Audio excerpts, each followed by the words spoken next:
Très chers amis, bonjour, Shana Tova, Gmar Chatima Tova, une très bonne année à toutes et à tous. Nous avançons maintenant vers Yom Kippour et notamment vers le Shabbat Shuvah, le Shabbat de la Teshuvah avec la Paracha Vayeler.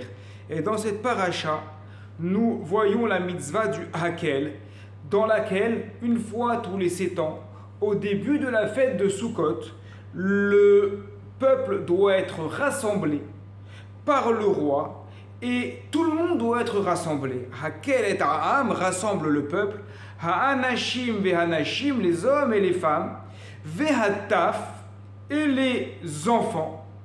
Et puis le texte continue, les man ishmeu pour qu'ils écoutent, ou le man ilmedou qu'ils étudient, ve'yareu et Hashem elokerem et qu'ils craignent Dieu.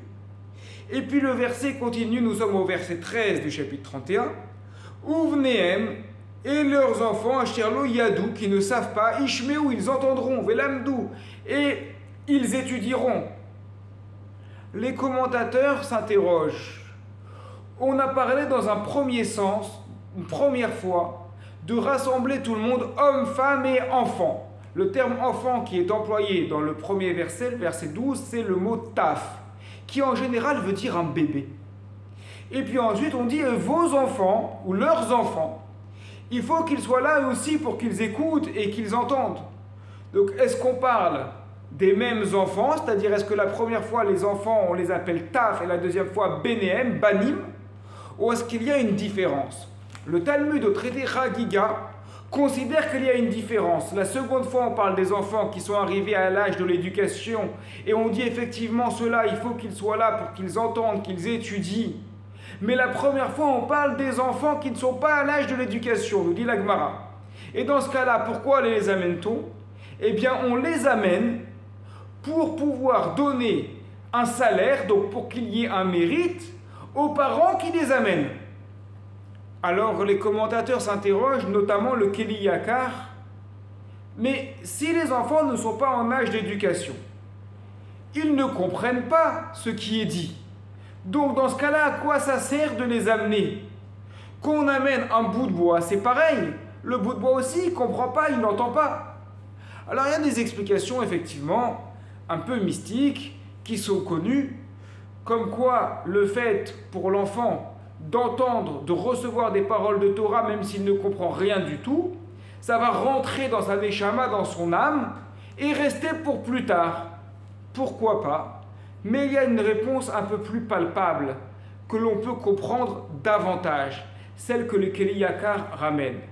Le Hakel, c'était le premier jour de Sukkot. Et donc, c'est le véritable début de l'année. Et c'est un moment qui est propice à la Teshuvah.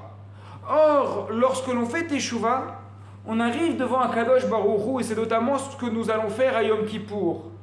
Et on dit, tu sais, Hachem, on est plein de Haverot, on est plein de fautes. Et on sait très bien que si tu nous regardes, eh bien ça va être difficile de se faire juger favorablement. Et on sait très bien que l'année dernière, on a dit la même chose et on n'a pas vraiment réussi à changer. Et on sait très bien que là, on veut changer, mais on n'est pas certain d'y arriver. Alors dans ce cas-là, Hachem, si tu ne le fais pas pour nous, fais-le pour eux, pour nos enfants. Fais-le pour nos enfants. Mais on ne va pas seulement dire fais-le pour nos enfants ici. On va amener les enfants. Ils sont là devant nous. C'est-à-dire que le discours qui est prononcé, c'est ce que nous dit le Keli Yakar en substance, le discours qui est prononcé ici n'est pas un simple discours prononcé pour rien.